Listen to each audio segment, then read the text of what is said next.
strength, and our Redeemer. Amen.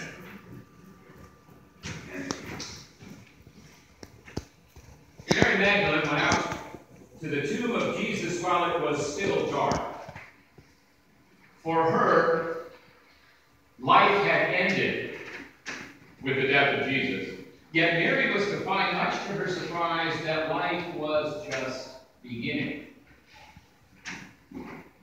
This morning I want to speak to those of you who are grieving the death of someone whom you love, and I'm sure that includes most of us here. For some, the pain is still acute. Others, like me, have found that the ache of the loss has gradually receded. You got up, you went on, but still, at moments when you least expect it, grief grips you again and you realize that there are not many days in this life without loss. Those whom we love keep leaving. They keep journeying to that land from which no traveler has ever returned, as Shakespeare put it. When tragedy struck Columbine High School in Littleton, Colorado in 1999, a gaggle of grief counselors descended upon the place, and they all urged the grievers to talk it out, to express their hurt, and to rage and to weep. And they assured the bereaved that this is therapeutic, despite research that suggests random grief therapy is of questionable value. After the tears, after the rage, after the complaint, then what? Then what? What do you do with your grief? Don't get me wrong, I'm all for expressing our grief. But in my experience, something more is needed. Is there anything to be said to grief other than it's a painful part of life? After the rage, after the trite but well-meaning consolation of friends, after the therapeutic tears, great death still sits on the throne, smug in death's dark declaration, I won. The Apostle Paul says to Christians that we do not grieve as those who have no hope. You note there that he doesn't say that Christians never grieve. Rather, we still grieve, but not without hope. And yet, where is our hope when those whom we love slip from our loving embrace? There's a familiar scripture. It wasn't read this morning, but you all know it. It's about Jesus telling a story of a father who has two sons. The youngest demands his inheritance so he can leave home. What an impudent little wretch. As a younger son in Jewish society, he has no claim on anything that's his father's. The surprise? The story says that his father takes his whole living, all of his life, and he gives a share of it to this boy who promptly slips off into a far country and wastes every cent on booze and bad things. Eventually, in great hunger and want, the boy thinks to himself, I am dying here. I'm dying even though I've got a home and a father whose servants live better than I do. I will go home. And when he is a long way off, the father sees him and runs him to him and meets him and embraces him. The father who has been waiting for this squanderer to return every day. The father who has been grieving cries, come and celebrate with me. My son who was dead is now alive. And there's an older brother in that story who refuses to come to the party of this prodigal. The jubilant father explains, your brother who was dead is now alive. I wonder how long that father waited for his dead son's homecoming. I wonder how that father waited. For all he knew, his son was dead. Can't hear his helpful friends telling him, face facts, he ain't coming back. Or, you've got to get over it. Focus on your older boy who is still here with you. And yet still that father waited.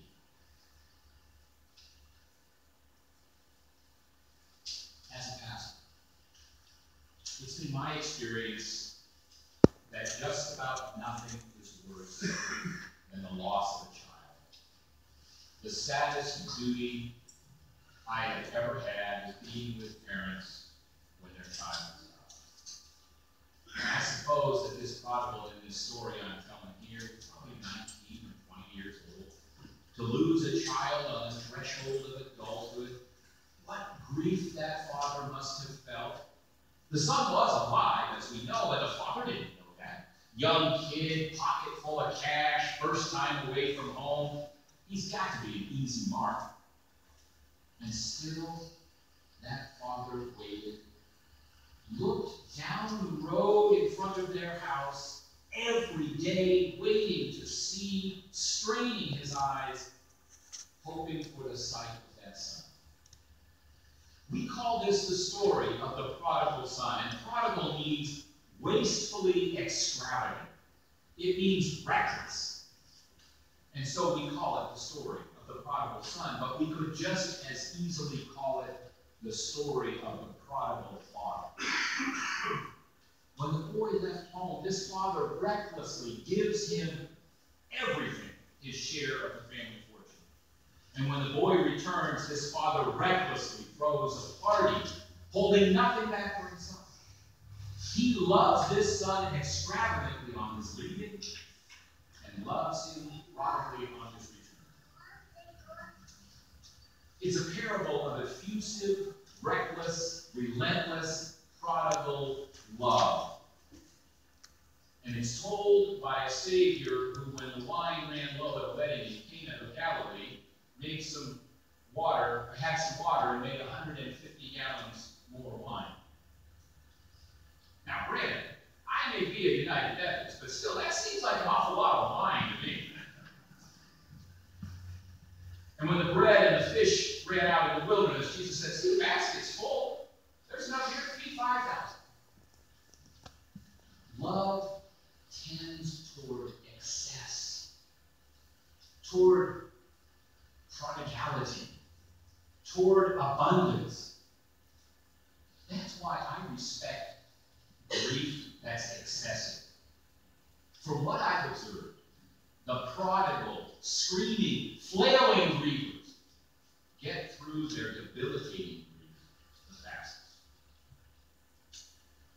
Remember when Jesus heard that Lazarus died, Jesus wept bitterly, and the crowd, seeing Jesus, were right to say, see how he loved him. Great grief often accompanies great loss. That poor, uptight, do-right older brother in the parable that Jesus told was such a miser. When he got word that there was this huge party going on at the big house to welcome back his wayward little brother, he sniffed and said, a party?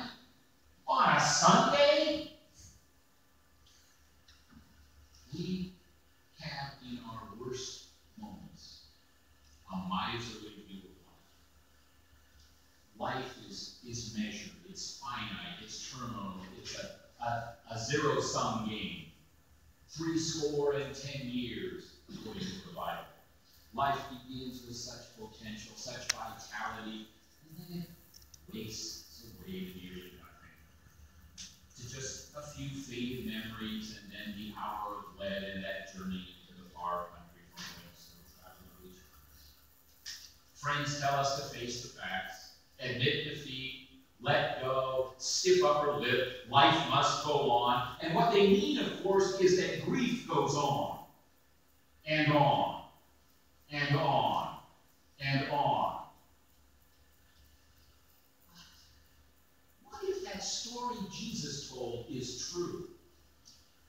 What if God is a prodigal, a parent who, when it comes to life, a parent who holds nothing back? The father loved the absent son as abundantly when he was away as when he was back. The father waited in the confident expectation that that good as dead son would soon return, that he would be back home, and then the party could begin. It's time to talk resurrection. It's time to speak of eternal life. It's time to put our grief in context. We grieve, yes, and well we should.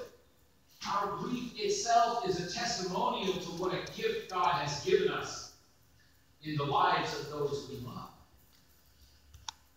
There is grief because the loss is real and death is death.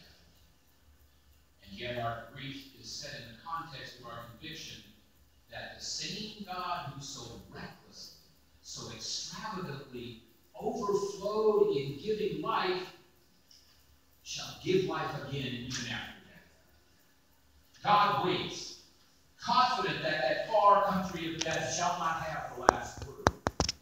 God waits, ready to give life abundantly, to give more than we deserve, life eternal, not because of who we are, but because of who God is, namely extravagant love. Those whom we have loved and lost have left us, but they have come home. The God who gave them to us now embraces them for eternity. Grief is not all there is. There is also home. And what we thought was home isn't home at all. It's only a way station. And what we thought was the end, death, in God is the beginning. And what we thought was unredeemable loss, death, is in God a home. You know that the story that I'm sharing here, the story of the prodigal son, doesn't really have an ending. We wonder if the older brother will ever let go of his sniveling logic, whether he ever relaxed and relented, and whether he ever joined the party. We wonder if the younger son ever learned from his mistakes, whether he ever became more responsible. We don't know. We don't get to go inside that party. And all we know is that both boys are finally safe at home with their father, and that the father has at last got all he wanted, a family at home. Maybe the story doesn't end because it's eternal.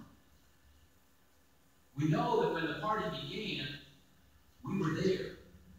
But for all we know, it never ended. And in the end, there's an eternal party for those daughters and sons who were once dead but are now alive, who were once lost but are now found. The ones we love, and whom death seems so cruelly to have snatched from us, are not lost but found, not dead but alive in God, a God who shall not let miserable, miserly death defeat divine extravagance. What we experience as the pain of grieving, we grieve them up to that dark, far country, is through the eyes of faith of homecoming.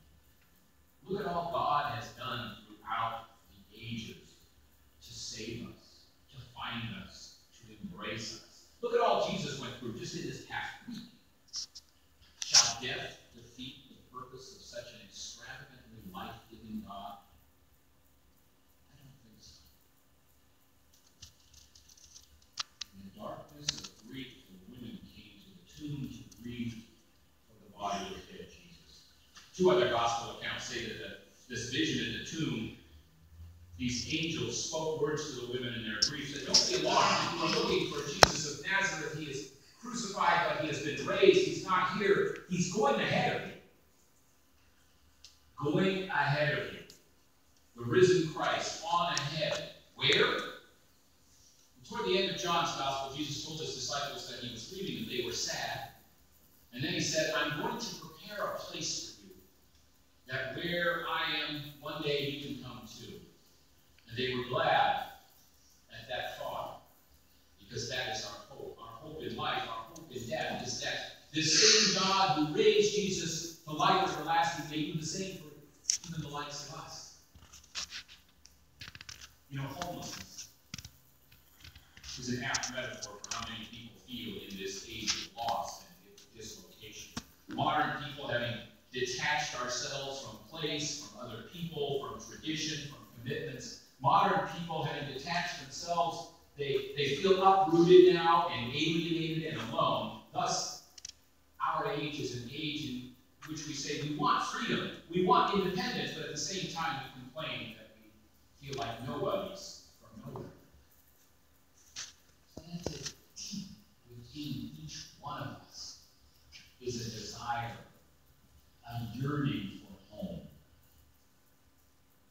Christians call that desire Easter home. Retired United Methodist Bishop William Woolman tells a story after his mother died. He said, about a week after my mother died, he says, I had a recurring dream that I was back home again, a home designed and built by my mother, a house whose every inch she cherished and whose every corner spoke of her and her love of beauty. In my dream, he continues, I move from room to room and be surprised that all of her dispersed furniture was back in its original place. Every book was there on the shelves, all perfectly remembered from childhood. I would wake and wonder why I kept having this dream of my mother's house. She never appeared in the dream, though I could feel her presence there in the place she created and lavishly loved. And I kept thinking she would appear in the home she loved, and she never did. Finally, he says, it dawned on me. It wasn't a dream about my being home again. It was a dream about her being home. She was now safe, embraced, at home with the God who loved her in life, the God who loved her now forever. She was home. It wasn't a dream about the misty, lost past. It was a dream about a still unfolding, unexplained, unrestrained, extravagant future. She was home. And by God's grace, so shall we all be. Christ has gone to prepare a place for us. We shall experience